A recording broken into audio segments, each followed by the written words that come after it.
Hi, I'm Hannah. Welcome back to Airlearn English. Have you ever thought to yourself, am I standing on the ground or the floor right now? What is the difference between them? Well, you're not alone. Ground and floor are one of the many word pairs which confuse English learners. There's no need to second guess anymore though, because today we're looking at 15 confusing English nouns. These are pairs or trios of words that even advanced learners mix up. I'll explain each one, like ground and floor, and give you useful examples. And make sure to stay till the end because I've got a short quiz to test what you learned. Let's get started. The first pair is floor and ground. So the most basic difference is that floors are inside and grounds are outside. Floors specifically refer to the inside surface of a building that people walk on. It's usually wood, tile, or carpet. It can also refer to the level of a building. For example, first floor, second floor, and so on. We do see some cases where floor is used outside. It's in these phrases: the forest floor, the sea floor, and the cave floor. Let's look at some examples. She dropped her phone on the floor. Our office is on the third floor. Sunlight rarely reaches the forest floor. Now, ground refers to the surface outside: dirt, grass, rocks, and even concrete. It can also refer to a sports field. For example, the kids were playing on the ground outside. The soccer ground was flooded after the storm. One interesting thing to know is that in British English, the ground floor is the street level. In North American English, we call that the first floor. So it's a slight difference depending on where you are. Let's take one sentence with both words so that it becomes crystal clear. I dropped my keys on the ground outside, but luckily I found them on the kitchen floor later. All right. The next confusing word pair is opportunity and possibility. Opportunity means a chance to do something you want. It's a favorable situation. We often use this phrase, have the opportunity to. For example, I finally had the opportunity to meet my favorite author. This job is a great opportunity to learn a lot. Now let's look at possibility. Possibility means that something might happen or might be true. For example, there's a possibility it will rain this afternoon. Is there any possibility of finishing earlier? We don't say have the possibility. We say have the opportunity. Here's a sentence using both. There's a possibility I'll move abroad, and if I do, it will be a great opportunity to grow. The next confusing set of words is actually a trio: journey, trip, and travel. What's the difference? We'll start with travel. Travel refers to the general activity of going from place to place. It's usually uncountable, so we don't say a travel or the travel. For example, I love travel. It teaches you so much. His job involves a lot of travel. You'll also see it used in compound nouns like travel insurance, travel documents, travel guide. Now, journey is one piece of travel from point A to point B. So you can say, how long did your journey take? The journey through the mountains was unforgettable. Lastly, we have trip. A trip is when you go somewhere and return. It's usually for a short time and it describes the overall visit. So you can say we took a weekend trip to the coast, or she's on a business trip to Tokyo. Let's look at these three words one more time. Travel is the general activity. Journey is the movement from point A to B. And trip is the entire visit somewhere. Here's a sentence using all three. During my trip to Italy, the journey from Rome to Florence was beautiful, and it reminded me why I love to travel.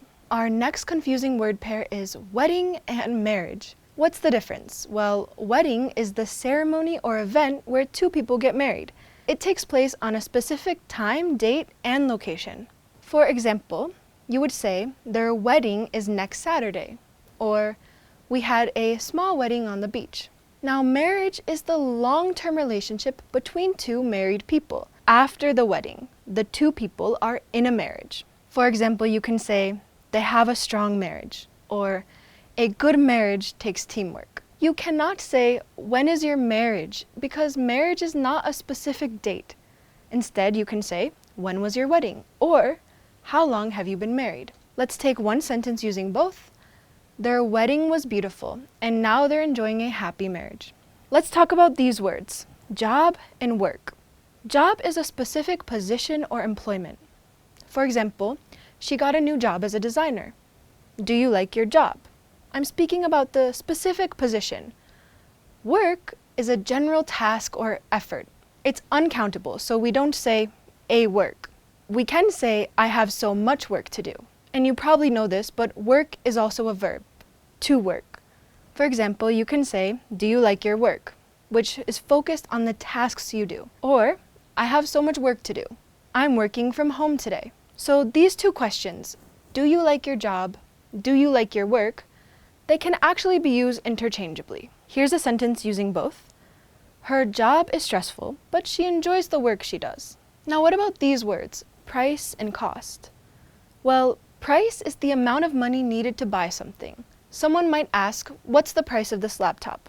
Or you tell someone, check the price tag before buying. Price tag is that little slip or sticker that tells the price of an item. Cost is the total expense, including hidden or indirect factors like taxes, fees, effort, and more. The cost of owning a car is higher than you think. How much does this cost?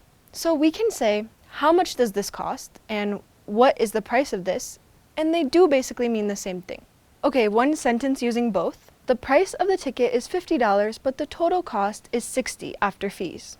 Our last confusing word pair is recipe and receipt. Recipe is a list of ingredients and instructions telling you how to cook something. You might use a recipe to bake a cake. Do you have a good recipe for banana bread? I found this recipe online. Now, receipt is a confirmation of purchase you get when you buy something, and it tells you how much you paid. If you're at the grocery store, the cashier might ask you if you'd like a copy of your receipt. Please keep your receipt for reimbursement. Can I get an email receipt, please? They sound super similar, so let's quickly talk about pronunciation. Receipt is pronounced receipt. It's 2 syllables with stress on the second syllable, and that P is silent.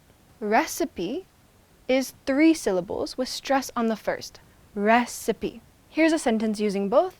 I tried a new cookie recipe and I kept the receipt for all the ingredients I bought. That's it.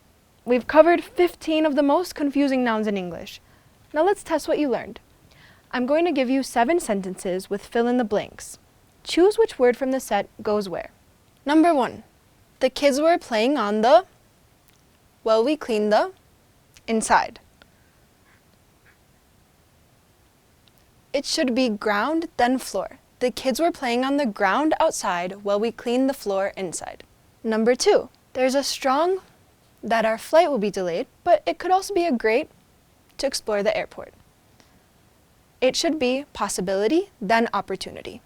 There's a strong possibility that our flight will be delayed, but it could be a great opportunity to explore the airport.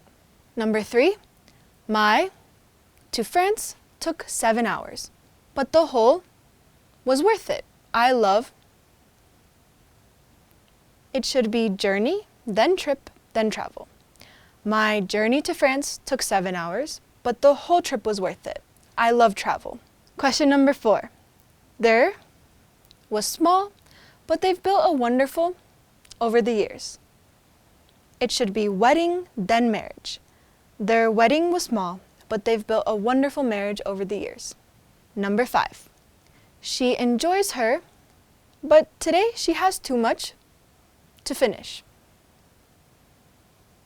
It's job, then work. She enjoys her job, but today she has too much work to finish. Number 6. What's the of this jacket, and what will be the total after tax? It's price, then cost. What's the price of this jacket, and what will be the total cost after tax? Last question. I saved the from the store, then followed a new pasta for dinner. It's receipt, then recipe. I saved the receipt from the store, then followed a new pasta recipe for dinner. Great job for making it to the end. How many did you get correct in the quiz? Let me know in the comments which pair or trio of words you really struggle with. And if you want me to cover any next, let me know. Remember, you can try out the Airlearn app for more opportunities to practice your English. If you found this lesson helpful, please like and subscribe. Thanks so much for watching, and I'll see you next time on Airlearn English.